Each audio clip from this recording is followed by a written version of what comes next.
Hello. അപ്പോൾ ദേ ഇന്ന് നമ്മൾ പോണത് വേറെ എവിടെയല്ല, ചിമ്മിനി ഡാമിലോട്ടാണ് പോണത്. നമ്മളൊരു 3 മണി സമയത്താണ് വീട്ടിൽ നിന്ന് ഇറങ്ങിയത്. നേരെ പെട്രോൾ അടിച്ച് കൊടകര വഴിയാണ് നമ്മൾ പോയത്. പെട്രോൾ അടിക്കാൻ പറയണ കാര്യം, പോണ വഴിക്ക് ഇങ്ങനെ പെട്രോൾ പമ്പ്സ് ഒന്നും കണ്ടില്ല. അപ്പോൾ സേഫ്റ്റിക്ക് നമ്മൾ അടിച്ച് പോകുന്നതാണല്ലോ പെട്രോൾ.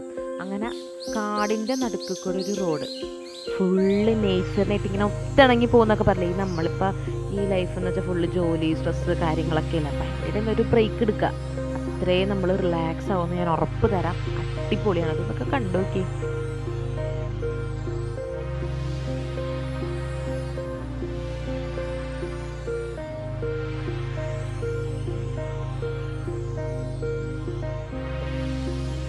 അങ്ങനെ ഇതേ പോണ വഴിക്ക് എനിക്ക് ചെറുതായിട്ടൊന്ന് പണി കിട്ടി. കണ്ണിൽ പ്രാണി കയറിയതാണ്. അപ്പം ഞാൻ ആ ഗ്ലാസ് ഇട്ടില്ല. ഒരു കൂളിംഗ് ഗ്ലാസ്സോ ഗ്ലാസ് താഴ്ത്തിയിട്ട് ഇത്തിരി ബെറ്റർ ആയിരിക്കും. പിന്നെ ഇതേ നമ്മൾ ചെക്ക് പോസ്റ്റിൻ്റെ അവിടെ എത്തി. അവിടെ എത്തുമ്പോൾ പെർ ഹെഡ് വരുന്നത് 40 ഒരാൾക്ക്. അപ്പോൾ ഞങ്ങൾ രണ്ടുപേരുണ്ടായിരുന്നു 80 രൂപ. പിന്നെ ഒരു 10 രൂപ എന്ന് വെച്ചാൽ 2 വീലറിന് 10 രൂപയായിരുന്നു. അപ്പോൾ 90 രൂപയും. 2 സെക്ഷനായിട്ടാണ് നിൽക്കേണ്ടത്. ഒരാൾ ടിക്കറ്റ് എടുക്കാൻ നിൽക്കുമ്പോൾ ഒരാൾ വണ്ടിയുടെ ഡീറ്റെയിൽസ് ഒക്കെ കൊടുക്കാം. പ്രത്യേകം ശ്രദ്ധിക്കേണ്ട വേറെ കാര്യം എന്ന് വെച്ചാൽ പൈസ ആയിട്ട് എടുക്കാൻ പാടുള്ളൂ. കാരണം അവിടെ ഗൂഗിൾ പേ വർക്ക് ആവില്ല, ഗൂഗിൾ പേ കൊടുക്കാനും പറ്റില്ല. അപ്പോൾ ക്യാഷ് ആയിട്ട് കയ്യിൽ പൈസ വെക്കുന്നതായിരിക്കും അങ്ങോട്ട് പോകുമ്പോൾ ഇത്തിരി കൂടി ബെറ്റർ ആയിട്ട് തോന്നി. ഞങ്ങൾ എടുത്ത് വെച്ചോണ്ട് ഞങ്ങൾ രക്ഷപ്പെട്ട് അങ്ങനെ അവിടെ എത്തി. വണ്ടി നമുക്ക് പാർക്ക് ചെയ്യാനുള്ള സൗകര്യമൊക്കെ അവിടെ തന്നെ ഉണ്ട്. അങ്ങനെ പാർക്ക് ചെയ്ത് നമ്മൾ ഡാമിൻ്റെ സൈഡിലോട്ടാണ് ഫസ്റ്റ് പോയത്. ഡാമിൻ്റെ സൈഡിൽ പോകുമ്പോൾ മഴക്കാരി ഇങ്ങനെ ഇപ്പം പെയ്യുന്നു പറഞ്ഞാൽ അങ്ങനെ നിൽക്കണേ. എന്ത് രസമാണെന്നറിയാം ബ്യൂട്ടി കാണാനായിട്ട്. ഞാനപ്പോൾ അതിൻ്റെ മേളിൽ നിന്നുള്ള വ്യൂ എത്ര വീഡിയോയിലുണ്ടായാലും നമ്മുടെ കണ്ണിന് തന്നെ ഒരു കാഴ്ച അതിലുണ്ടാവില്ലല്ലോ.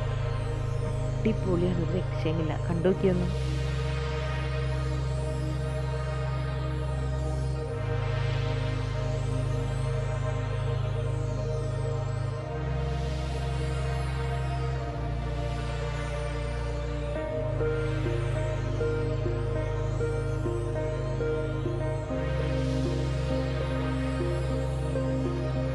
അതേ മേളിലെ വ്യൂ ഒക്കെ കഴിഞ്ഞ് ഞങ്ങൾ പയ്യെ താഴത്തോട്ട് പോയി.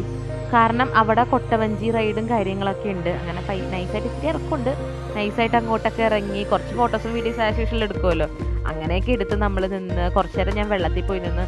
ഞങ്ങൾ പോയ കറക്റ്റ് സമയത്ത് ഓപ്പോസിറ്റ് സൈഡ് ഒരു മയിലുണ്ടായിരുന്നു. എന്ത് രസമായിരുന്നു മയിലിങ്ങനെ പീലി വിരത്തി നല്ല ശബ്ദമായിരുന്നു. കാരണം പറഞ്ഞല്ലോ മഴക്കാർ നല്ലതായിട്ടുണ്ടെങ്കിൽ പൊടിയും ഇപ്പം പെയ്യുന്നവന് ഇങ്ങനെയൊക്കെ നിൽക്കണമായിരുന്നു. അങ്ങനെ അവിടെ നിന്ന് എനിക്കാണെങ്കിൽ വെള്ളത്തിൽ കയറി അറിയാമല്ലോ, വെള്ളം എല്ലാവർക്കും ഒരു ഇതാണ്. പക്ഷേ സൂക്ഷിക്കണോട്ടെ എല്ലാവരും, പിള്ളേരൊക്കെ കൊണ്ടുപോകുമ്പോൾ സൂക്ഷിക്കുക. അങ്ങനെ കുറച്ച് നേരം അവിടെയൊക്കെ നിന്ന് കുറച്ച് നേരം ആസ്വദിച്ച് പിന്നെ ഞങ്ങൾ വീണ്ടും റിട്ടേൺ കയറിയിട്ട് നമ്മൾ തിരിച്ച് വേറെ റൂട്ട് വഴിയാണ് പോണത്. അപ്പം പോണ വഴിക്ക് തന്നെ നമുക്ക് ചിമ്മിനി ഡാമിൻ്റെ ഓപ്പോസിറ്റ് സൈഡുള്ള വശം നമുക്ക് കാണാൻ പറ്റും. ഇങ്ങനെ വെള്ളമൊന്നുമില്ല, കാട് പിടിച്ചിരിക്കുന്ന ആൾക്കാർ ഇഷ്ടം പോലെ ഉണ്ട് കേട്ടോ കാണാനായിട്ട്.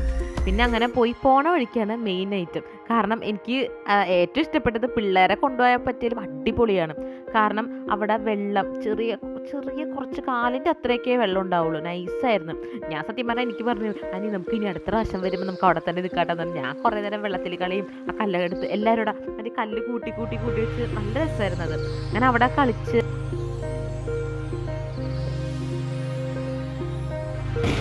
ഹലോ ഗൈസ്, അപ്പൊ നമ്മുടെ ഡാമൊക്കെ കണ്ടു കഴിഞ്ഞ് നമ്മളിതേ പയ്യെ ചലിക്കലാണ്.